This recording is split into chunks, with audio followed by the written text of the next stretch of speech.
26వ శ్లోకము. నాస్తి బుద్ధిరయుక్తస్య నచాయుక్తస్య భావన నచాభావయతః శాంతిః అశాంతస్య కుతః సుఖం.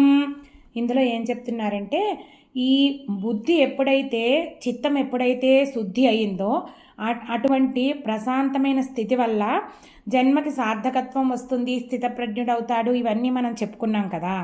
అయితే శాశ్వతమైన సుఖం కావాలంటే మానసిక శాంతిని సంపాదించాలి. మానసిక శాంతి కావాలంటే పరమాత్మతత్వ భావాన్ని ధ్యానిస్తూ ఇంద్రియాలని నిగ్రహించాలి. అలాగే పరమాత్మ తత్వం కావాలి, చింతన చేయాలంటే చిత్తాన్ని ఏకాగ్రం చేయాలి. అందుకని ఇలా చేస్తే గనక ఈయన ఏం చెప్తున్నారంటే, ఇలా బుద్ధిని కంట్రోల్లో పెట్టలేదనుకోండి, అప్పుడు మనం భావనలో స్థిరపడలేం, పరమాత్మతత్వ భావనలో. అలాగే పరమాత్మతత్వ భావనలో స్థిరపడకపోతే శాంతి లేదు, శాంతి లేకపోతే సుఖం లేదు. అంటే మన ఆ పరమానందము, ఆ మోక్షము, పరంధామము చేరడానికి మార్గమే కోల్పోతాము అని చెప్తున్నారనమాట. 67వ శ్లోకము. ఇంద్రియాణం హి చరతాం యన్మనోను విధీయతే తదస్య హరతి ప్రజ్ఞాం వాయుర్నావమివాంభసి. ఇలా ఈ ఇంద్రియాలు ఏవైతే ఉంటాయో చాలా చంచలంగా ఉంటాయి, చలిస్తూ ఉంటాయి. వాటిని మనసు ద్వారా మనము మన మనసుకి అధీనంలో తెచ్చుకోవాలి. లేకపోతే ఏం చేస్తాయి, ఇవి వాయువు చూడండి, ఒక మార్గంలో వెళ్ళిపోతున్న నావని పెద్ద వాయువు వచ్చి అటు ఇటు ఊగేటట్టు చేసి దాని గమ్యాన్ని, మార్గాన్ని, డైరెక్షన్ని మార్చేస్తుంది. అలాగా మన ఈ స్థితప్రజ్ఞుడి యొక్క ఈ ఇంద్రియాలు కంట్రోల్లో లేకపోతే, అలాగే చిత్తశుద్ధి లేకపోతే మనల్ని దారి మళ్లించడానికి అవకాశం ఉంది. అంటే ఇంద్రియాలు ఎంత ప్రమాదకరమైనవి, ఎంత చంచలమైనవి చెప్తున్నారనమాట. అంటే మహామహా సాధన, నిష్కామ కర్మయోగం సాధన చేసి సిద్ధించి జ్ఞానయోగంలోకి వచ్చిన వాళ్ళకు కూడా దీనివల్ల ఇంత ప్రమాదం ఉంటుంది అని చెప్తున్నారనమాట. అందుకని జాగ్రత్తగా ఉండాలి అని చెప్తున్నారు. 68వ శ్లోకము. తస్మాద్యస్య మహాబాహో నిగృహీతాని సర్వశః ఇంద్రియాణీంద్రియార్థేభ్యః తస్య ప్రజ్ఞా ప్రతిష్ఠిత. అలాగే అంటే ఇందులో ఏం చెప్తున్నారంటే, అందుచేత మహాబాహో అంటే గొప్ప బలశాలివి నువ్వు, నీకెంతో ఆత్మబలం ఉంది, అందుకని వీటన్నిటినీ బాగా నిగ్రహించు, పరమాత్మతత్వాన్ని చింతన చేస్తూ శాశ్వతంగా నిగ్రహించు, స్థితప్రజ్ఞుడుగా. అలాగే విషయాలని ఇంద్రియాల్లో సంచరించేటట్టు వాటితో అన్ని రకాలుగా నిగ్రహించి ఇంద్రియాలని ఇంద్రియాల ద్వారానే నిగ్రహించని చెప్తున్నారనమాట. అలాగే స్థితప్రజ్ఞుడివిగా అలాంటి వారిని స్థితప్రజ్ఞుడు అంటారు అని చెప్తున్నారనమాట. 69వ శ్లోకము. యా నిశా సర్వభూతానాం తస్యాం జాగర్తి సంయమీ యస్యాం జాగ్రతి భూతాని సా నిశా పశ్యతో మునేః. దీనిని గ్రంథి శ్లోకము అంటారు. గ్రంథి అంటే ముడి అన్నమాట. అంటే దీని అర్థాన్ని వివరించడము క్లిష్టంగా ఉంటుంది. ఒక అర్థం కాకుండా చాలా అర్థాలు ఉంటాయి. ఒకటి మనం తీసుకుంటే, ఇప్పుడు స్థితప్రజ్ఞుడి లక్షణాలన్నీ చెప్పారు కదా. ఎవరైతే అలా స్థితప్రజ్ఞుడయ్యాడో అలాంటి సంయమి అంటే మొత్తం అంతటినీ కూడా తన సంయమనంలోకి తెచ్చుకున్న అలాంటి జ్ఞానయోగ సిద్ధుడికి ఇప్పుడు ఆ పరబ్రహ్మ స్పష్టంగా కనిపిస్తుంది. అంటే పట్టపగలులా ఎంత వెలుగులో ప్రకాశవంతంగా ఉంటుంది. అంటే జ్ఞాన ప్రకాశం కనిపిస్తుంది. అదే మనలాంటి వాళ్ళకి, మిగతా భూతాలందరికీ కూడా, అంటే మిగతా జీవులందరికీ కూడా అదేమి అగమ్య గోచరంగా ఉంటుంది. అజ్ఞానమనే అంధకారంలో ఉంటాం అన్నమాట మనము.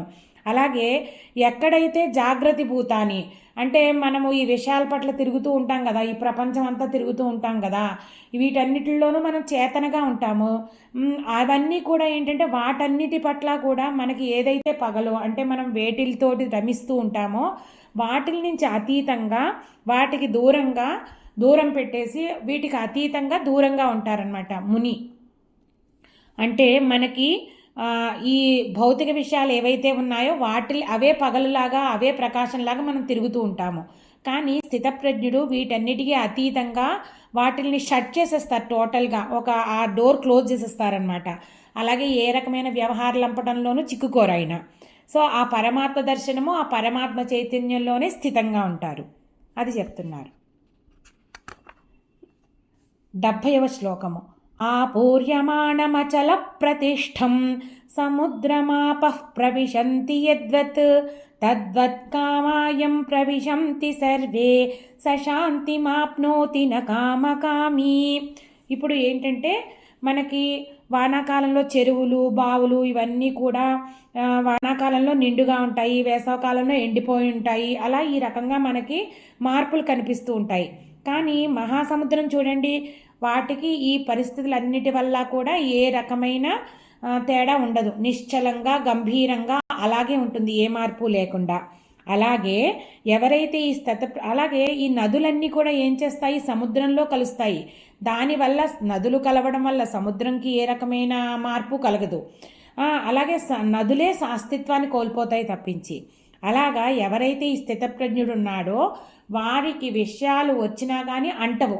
సముద్రంలో నదులలాగా అలాగా కలిసిపోతాయి, ఆయనలో విలీనమైపోతాయి. కానీ ఆయన చలించడు, ఆయనలో ఏ రకమైన మార్పు ఉండదు. అలాగే సుఖదుఖాలు ఏమీ ఆయనకు విషయాలు కలగజేయలేవు. అలా సముద్రంలా నిత్య గంభీరంగా ఏ మార్పు లేకుండా అలా ఉంటారనమాట. సో ఈ రకంగా ఆకర్షణీయమైన పదార్థాలను చూసి మనం ఎవరైతే చలించుకుంటా ఉంటారో అలాంటి స్థితప్రజ్ఞుడికి అంటే ఈ కోరికల నుంచి ఎవరైతే అధిగమిస్తారో వారికి ఆ శాంతి అంటే ఆ పరంధామము, ఆ మోక్షము, ఆనందము సిద్ధిస్తుంది అని చెప్తున్నారు.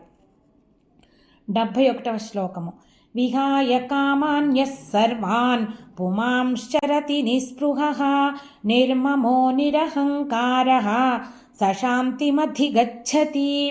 ఇలాంటి కోరికలన్నీ విడిచిపెట్టినవాడు, ఇలాంటి స్పందనని విడిచిపెట్టినవాడు, సంఘాన్ని విడిచిపెట్టినవాడు, అలాగే భౌతిక విషయాల పట్ల నిస్పృహగా ఉండేవాడు, ఏ రకమైన సంఘం పెట్టుకోనివాడు, చలించనివాడు, అలాగే అత్యంత మమకారాన్ని, స్వార్థాన్ని, అహంకారాన్ని, నేను అనే అహంకారాన్ని విడిచి ఆత్మజ్ఞానంతో పరమాత్మలో అంశని అని చెప్పి ఎప్పుడైతే తెలుసుకుని పరమాత్మలో అనుసంధానం ఉంటాడో అలాంటి యోగికి సశాంతిమధిగచ్చతి అంటే ఆ అమితమైన శాంతి దొరుకుతుంది, అంటే ఆనందం దొరుకుతుంది, ఆ పరంధామం దొరుకుతుంది, మోక్షం దొరుకుతుంది. జన్మ పరంపర నుంచి అతను తప్పించబడతాడు.